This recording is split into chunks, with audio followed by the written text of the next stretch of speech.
Get a load of this! Alright guys, here we are again with another review. So I figured I'd check out Raw. Why not? If we already reviewed Survivor Series, we might as well take a look at the next night on Raw. And, Survivor Series was uneventful. It wasn't a bad show. Like I said, there were some good matches on it. I enjoyed most of what I saw for the most part, which was definitely a pleasant experience.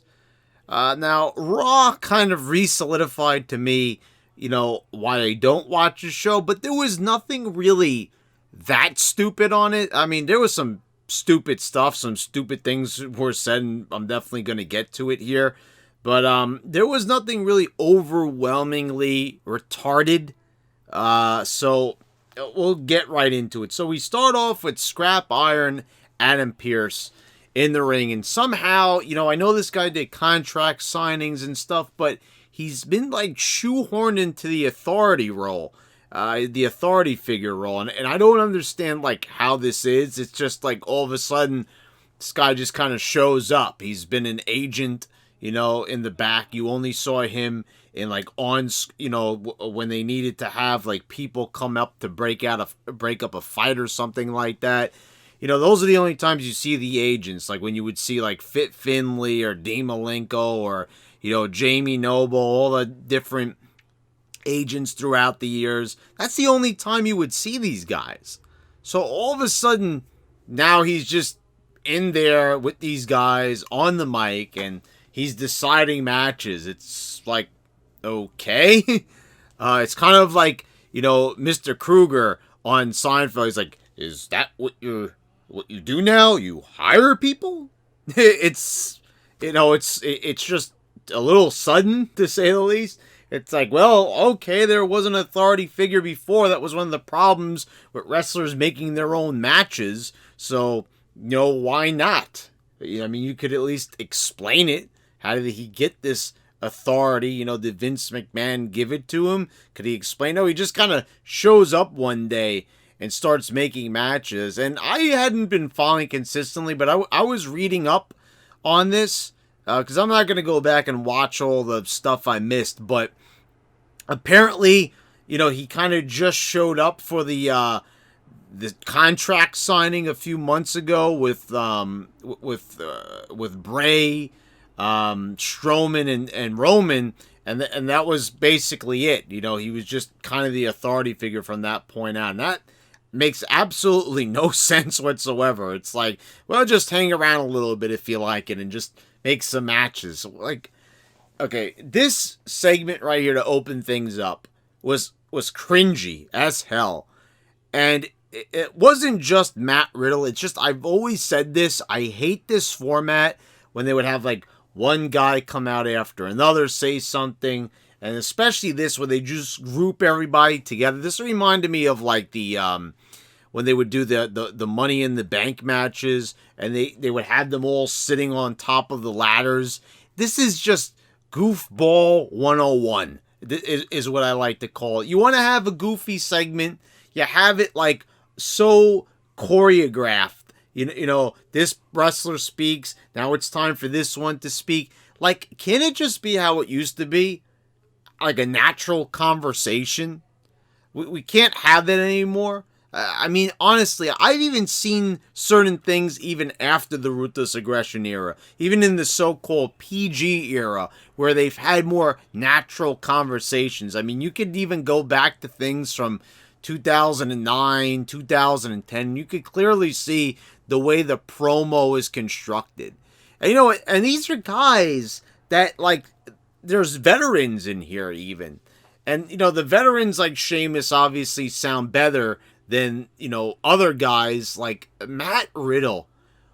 I mean, I don't understand how this guy is supposed to be a babyface with him being as annoying as he is. And it's not like funny annoying.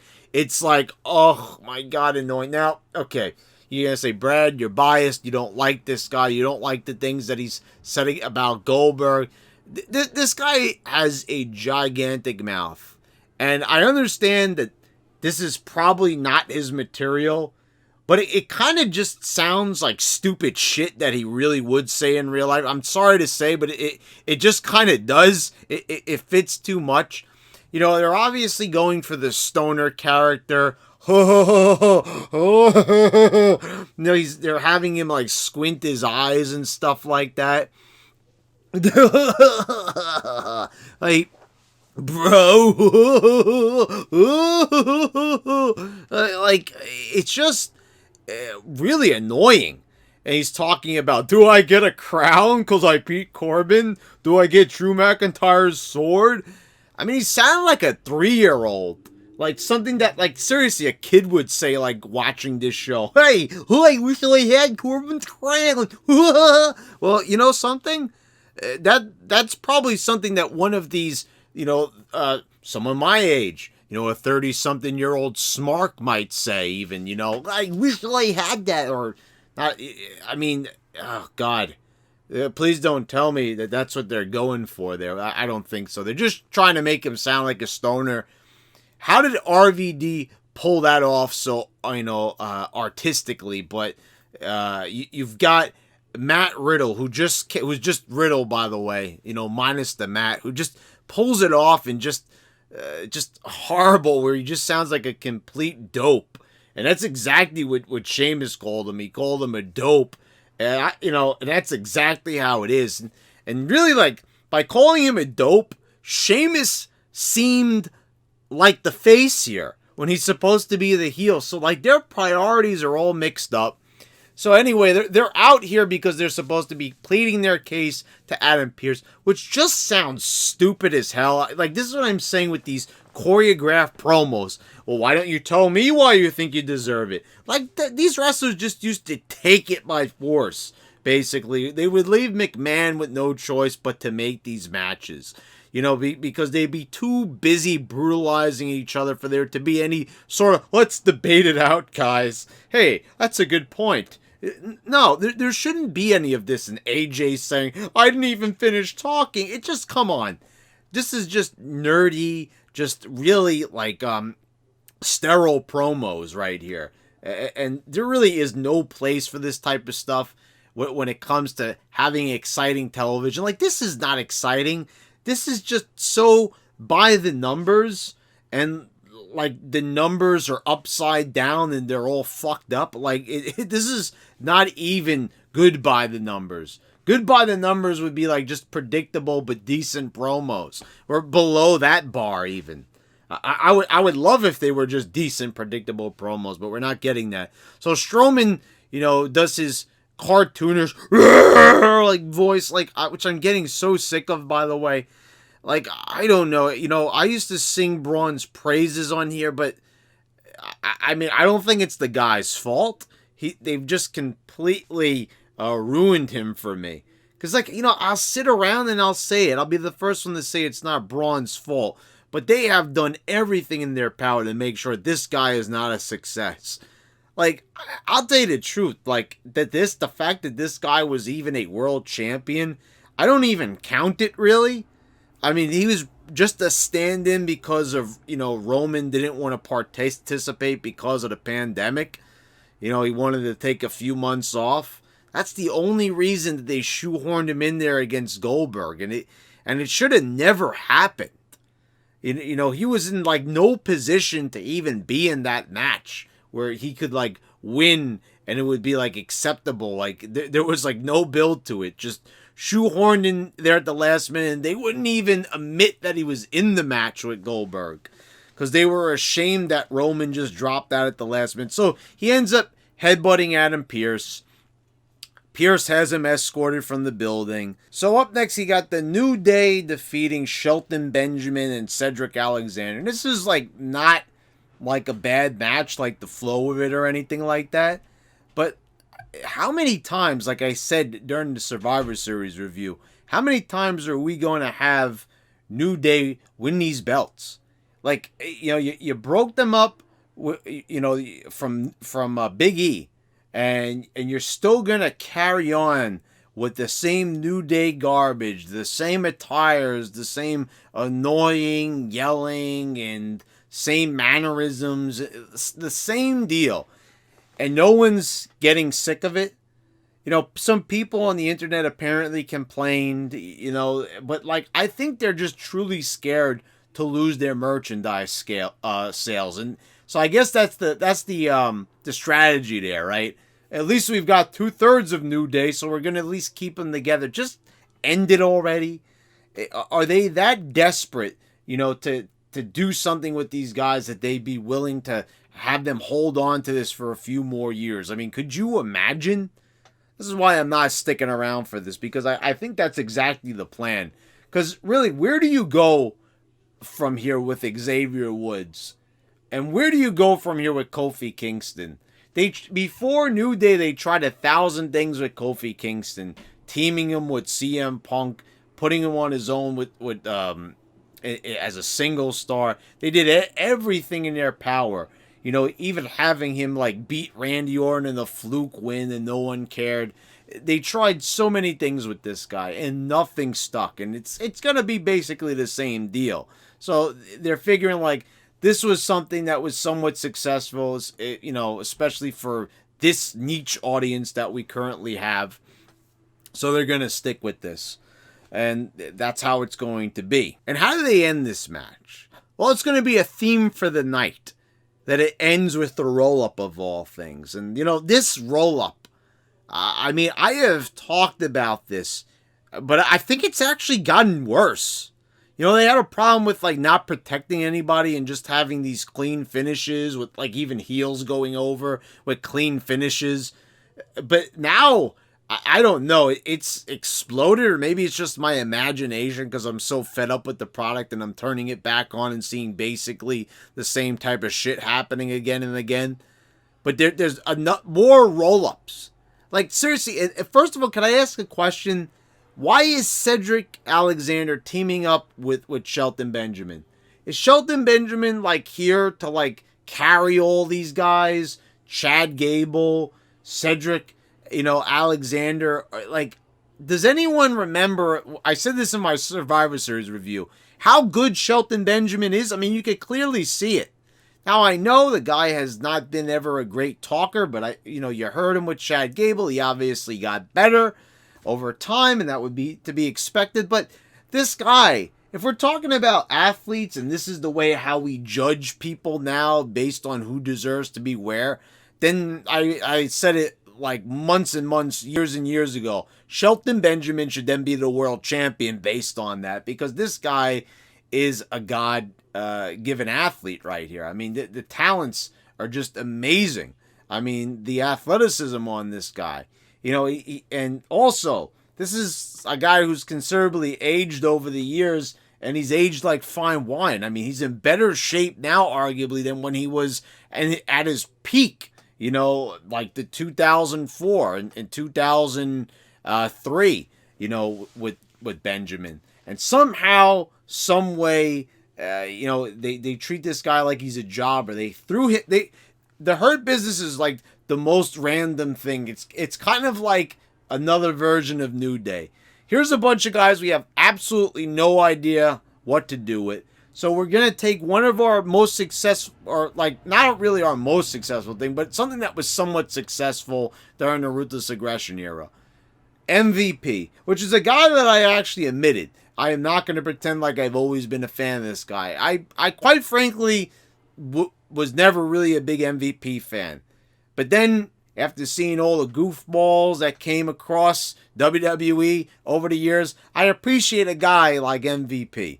A guy at least that looks the part. At least a guy that acts the part. And he's good in this role as being a leader of a group and being a manager. I mean, I think he really looks good out there as a manager.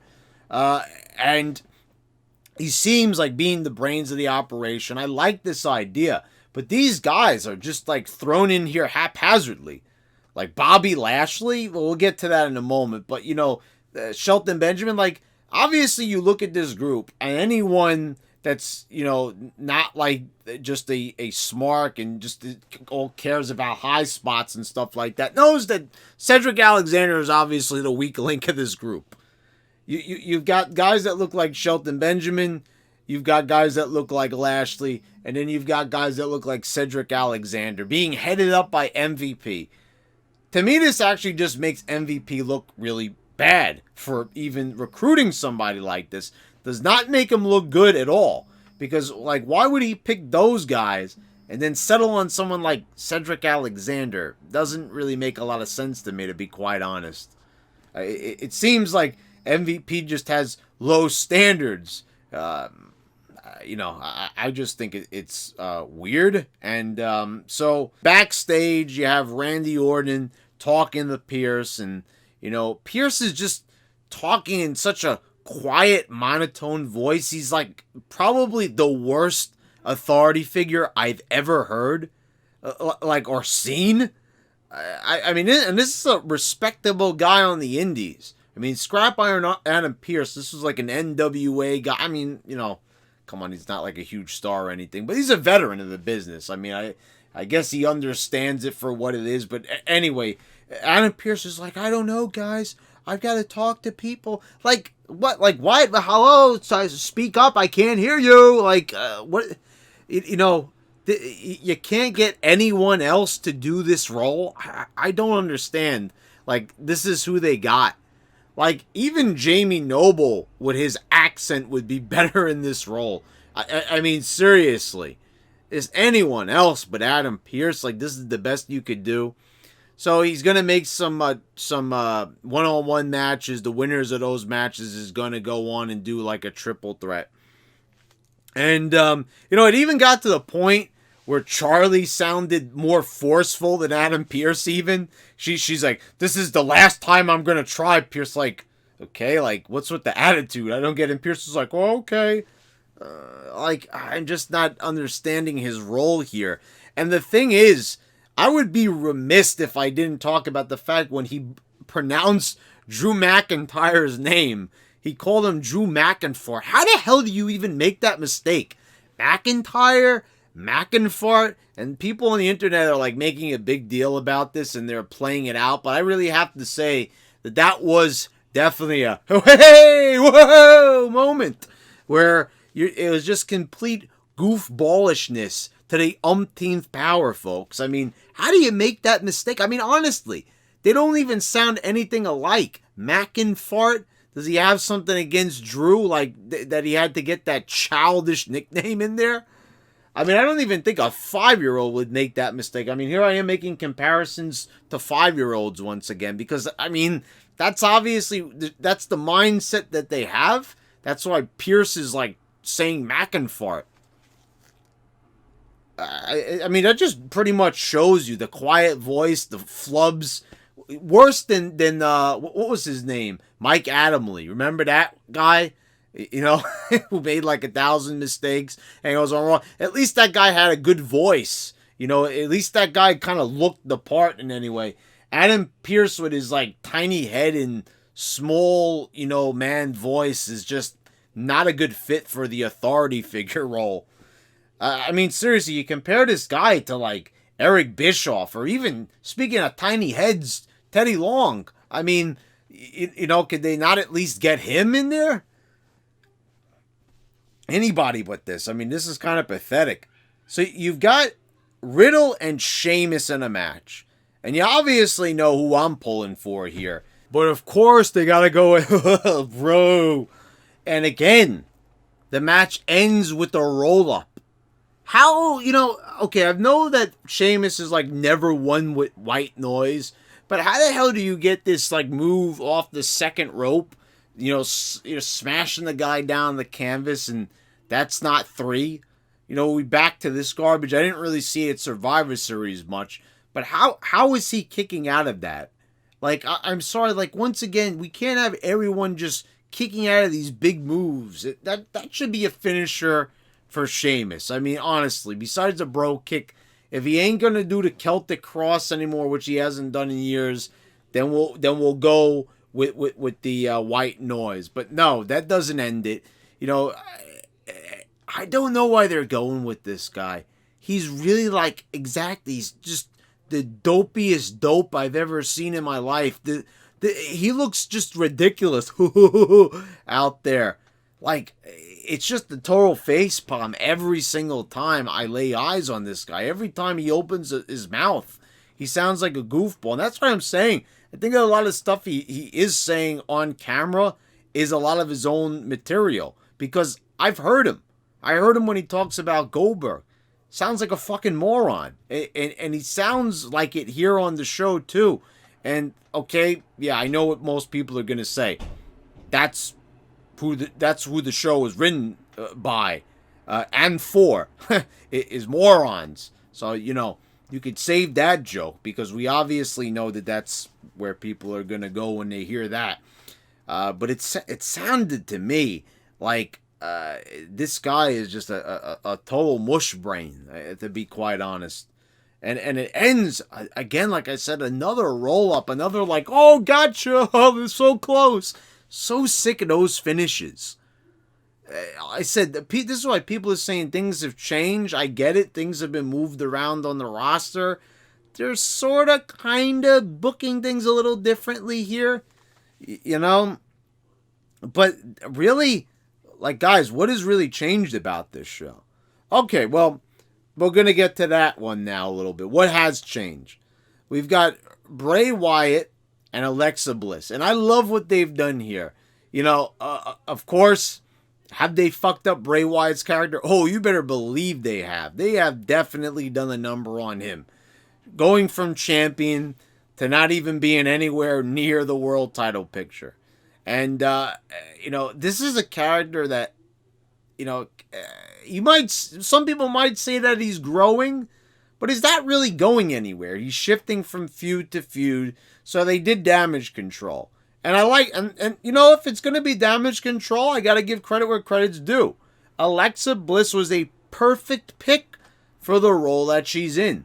I've said it time and time again. They were wasting Alexa Bliss. They wasted like a whole year on Alexa Bliss, keeping her with Nikki Cross. That did absolutely nothing for her. Absolutely, purely, 100% did nothing for that talented girl, Alexa Bliss, who, what was it, like 2017 and like 2018, she was like doing really good with the promos, and she was showing that she could even handle a hostile audience full of a bunch of hostile nerds. She was really in control, and she was really impressive with her heel run. And then they got the bright idea of turning her face and putting her with a sterilized Nikki Cross, taking away her whole psycho gimmick. And that's the idea here. She's against, now she's, not friends with Nikki anymore. And I liked what they did. They had the friendship frog, and they had some bright flashes, and, they're in the Firefly Funhouse, by the way. And Alexa's bashing this frog with like a hammer or some type of elongated object. It was entertaining for what it was. I think just them standing there just has a nice aesthetic to it. It really does. Like, they did Alexa Bliss up really nice, where she looks like she's part of the Fiend or Bray Wyatt's world. There's good presentation to be had here. I mean, it makes sense. I mean, she would even sometimes do this like pigtail stuff just in her normal character. Even when they had her mimicking Harley Quinn early on, it makes sense that they would do this with her. So this was a good fit, and I like where they're going with the character, the glowing eyes and everything like that. It's got a nice touch to it. So this is a big strong point. And I guess when people are saying that they're doing different stuff, this is partially it. But really, like, after this, after it kind of like sinks in, and the shock of having Alexa Bliss with Bray wears off, like, where does he go from here? Where does he go from here? Well, we'll talk about that in a moment. Asuka and Lana have a match. There's some, Nia Jax gets up. She tries to do the Samoan drop to Lana through the table, and it fails. It gets turned into a tag match. I mean, I don't know, like, where they're going with all this, but, like, the women's stuff just seems really messy. I don't, like I said, like, I even commented on Survivor Series. The whole thing about shaming Lana just seems like an obvious punishment for all the shenanigans with Rusev. the backstage stuff, where they didn't want to do the whole wedding angle, or so I've heard. It seems like that probably was a real story. I know you can't believe everything you read on the internet, but it kind of seemed that way because, why would they honestly do, like, what does this do for Lana, honestly? What does it do? Like, to humiliate her? So, okay, they get the upper hand in the tag match, Asuka and Lana. How does it end? With another roll-up. You gotta be fucking kidding me here. Like, honestly, like, this is what we're doing. We're doing roll-ups for every match is ending with some type of, like, leg-trapped roll-up. I mean, do you think that's enough? I think we get the picture. You don't want, this is like they're out. They figure this is the thing, the indie thing. They've always done this, even in Ring of Honor. Ooh, I gotcha. It was, you managed to, like, avoid all these moves, but now you get me with a roll-up. I mean, it's just the lamest thing of all time, basically, that they've ever done in wrestling. I think I don't know. There's a lot of little nuances that I absolutely despise and hate. But that is probably the number one thing, the ending with the roll-ups, because they do it so much. And, I didn't even mention it at Survivor Series, but, like, the other thing, knocking the barricade over. I mean, going to the announce table, every single show, they do the same spots over and over. And like I said, remember when it used to feel special to get something like that? And now it's just basically like every match. The roll-up thing, I mean, I would say that, it's got to stop, but I don't plan on watching this, for much longer. I don't know how many reviews I've got left in me. I'm just doing this out of curiosity. I figured I'd check to see what was going to go on after Survivor Series. I know my subs want me to, to probably review this. They're probably happy watching this, and I'm very happy that you're watching it. But to be quite honest, I don't know really, how I feel going forward reviewing this show. It's probably not going to last that long, to tell you the truth. But anyway, it ends like that. Matt Riddle's backstage with MVP. What does he say to MVP? He pitches pizza-flavored yogurt. Like, need I say more? Like, honestly, like who was this written by? Did a writer really write this, or is this Matt Riddle really saying this? Because this is just too stupid. I mean, honestly, I've heard more intelligent things come out of a 3-year-old's back. No, I'm not kidding. I've seen astute observations come from toddlers. Let's have yogurt flavored, pizza flavored ice cream or yogurt. Like, okay. Like, yeah, no, I think someone had said that in the past. That was like a joke or something on a show a long time ago. Pizza flavored ice cream or something like that. I never thought I'd hear like a 30-year-old man say it on a wrestling show. And MVP's actually sitting there listening to this, and he tells him, well, you better have some good ideas next week or there's going to be hurt. Like, what? Like, okay, like, obviously he's not going to have any good ideas next week because you already heard the ideas he had this week. Why would there be any good ideas next week? You already heard them right now. They're already piss poor. He already sounds like a moron. You might as well save yourself the trouble and beat him up this week. I mean, honestly, like, it just made MVP look stupid, too. Like, he's actually going to hear this guy out next week. Anyway, Keith Lee defeated Lashley by disqualification. I really enjoyed what I saw here. This really was a pretty good match. Two behemoths going at it. I mean, it ended with MVP interfering and everything, and I get that, like, all of a sudden they want to start protecting Lashley. I don't know how you guys feel about it, but I feel it's a little too late, to be quite honest. But, whatever. I really like this concept. I don't really see a lot coming out of Keith Lee. I'm just saying, I don't know what it is. Like, I like the guy's look and everything, but he just doesn't seem like a big star. And I'm going to be the first one to say it. I think the guy is kind of overrated. You know what I mean? He doesn't really seem to me like there's only so far you could take him. He's big. We get it. You know, he's more like wide than anything. But I see way more star power and way more potential in making Lashley a big star. I don't know why they're so dead set on Keith Lee. I know the Smarks really love him, and I think that's because he's capable of like doing high flying stuff, like he's able to jump off the top. And actually, I'm kind of really shocked that the Smarks really like this guy because, you know, he's a big guy, and most of the Smarks are just against people who are big for some reason. So I'm kind of surprised by that, but you know, I don't get me wrong. I like the guy. He's got a good upside. I just, you know, the way that they go through people in WWE and the way how they don't make stars, I just, you know, I don't see a lot coming from this guy. I see like they're going to like maybe spend a few months on him and then he's just kind of going to fizzle out. Like, I don't see anything coming from him, really.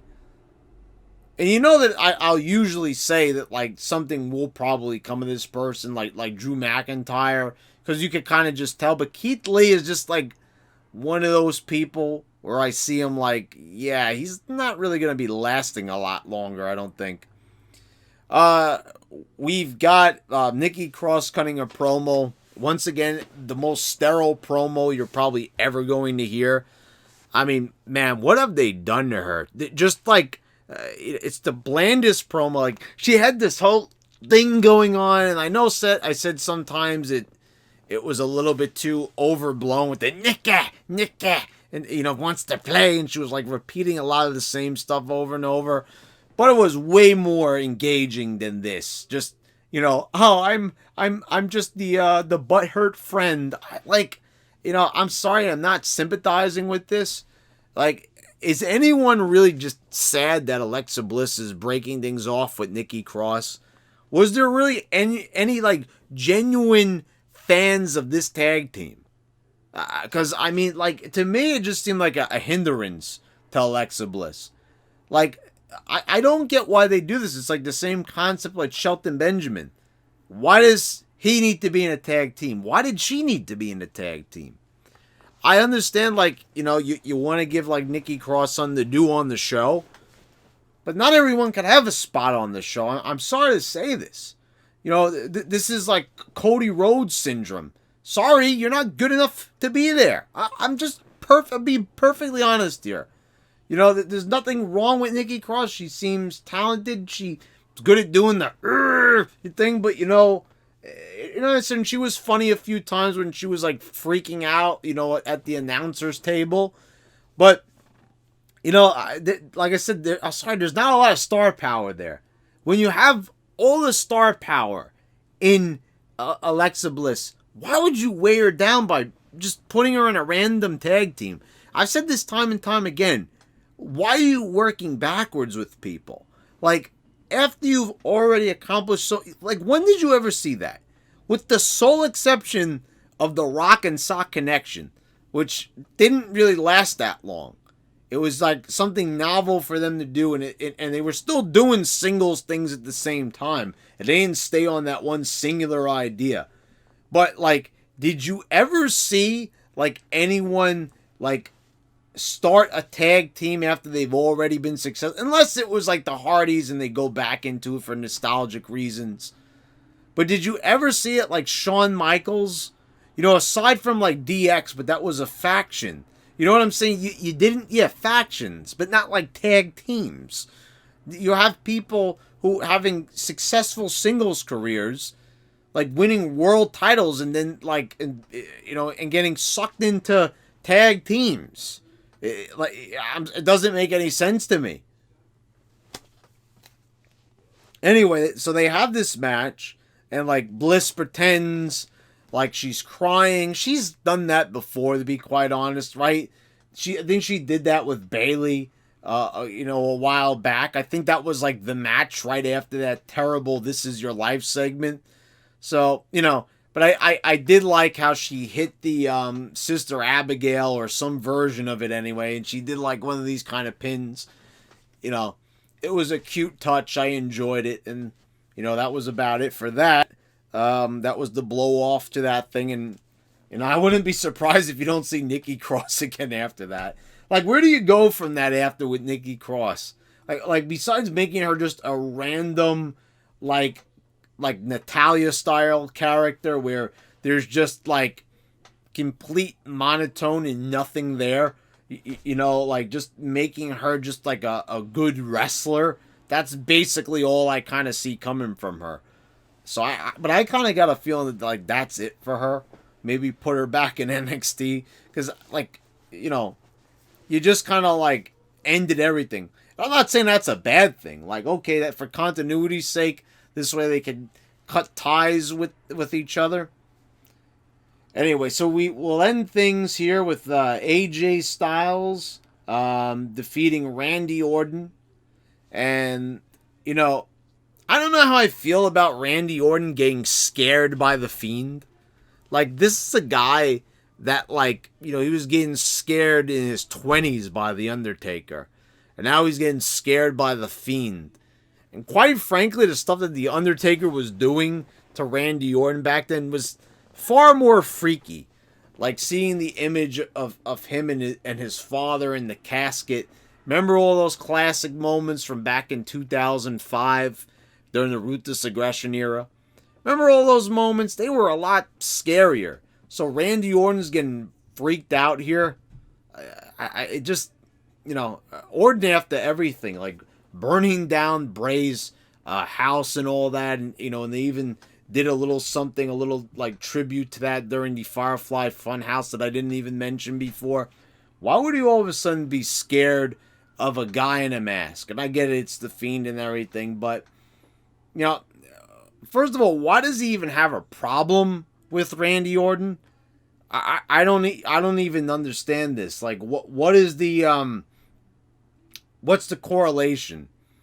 Like, this is The Fiend randomly picking opponents one by one, and that's what I'm saying. There's no direction for this character. There's no rhyme or reason for what he does. And I guess you could chalk that up to like, oh, well, you know what? He's just, a random guy like that. It comes a point where you kind of have to sometimes explain what a character is doing and the purpose for it. Because otherwise, it just kind of looks sort of random. And that's exactly what I'm getting from this. It's just very random to me. What there was here was actually a pretty, decent match that was going on. Aside from that, so you got AJ Styles, he hits the phenomenal forearm, and that's basically it. That's the end of the match. Okay, so there was some decent matches on this show, but I'm honestly sitting here saying to myself, why did I even bother watching that? Out of curiosity, yeah, but I don't know. I'm sitting here saying that was a real waste of time. Nothing really happened on the show. Yeah, people progress to the triple threat matches. The triple threat match next week. But aside from that, there wasn't really a lot else to show for it. So, was it a good show? Oh, I saw some decent things on it, but was it anything that changed my mind? Was there anything that was going to make me watch this show? Constantly? No. If anything, there was more on it to make me not watch. So, you guys got your Survivor Series review. You got your Raw review. I think I'm good for right now. We might return to this in the future, but I seriously don't see myself coming back to this anytime soon. I'm saying, I don't know how I'm going to feel by the time we get to Friday. Will I do a SmackDown review? I don't want to tell you to get your hopes up because, I'm really do not feel like watching this. I figured out of curiosity, I'd watch it. I'd sit here, I'd review it. I'd give you a review. I'd give you my thoughts, but that's basically, I think, all I can muster up for right now. Even, to skip through it and not even watch the whole show and watch an abridged version of it, that even takes at least some time to even do. So even that to me is like a waste of my time. It really is. I enjoy spending time here with you guys talking about this and, reviewing this show. But that's probably the best part of it. But sometimes I'd rather just do something else. Watch something more entertaining and review that. So, I think that's probably what I am going to do, at least for a little while anyway. So anyway, I hope you guys all enjoyed this. Please subscribe if you haven't already. Click the bell so you get all the notifications when I post all my new videos. And I want to thank all my patrons for your continued support. And guys, I'll see you next time.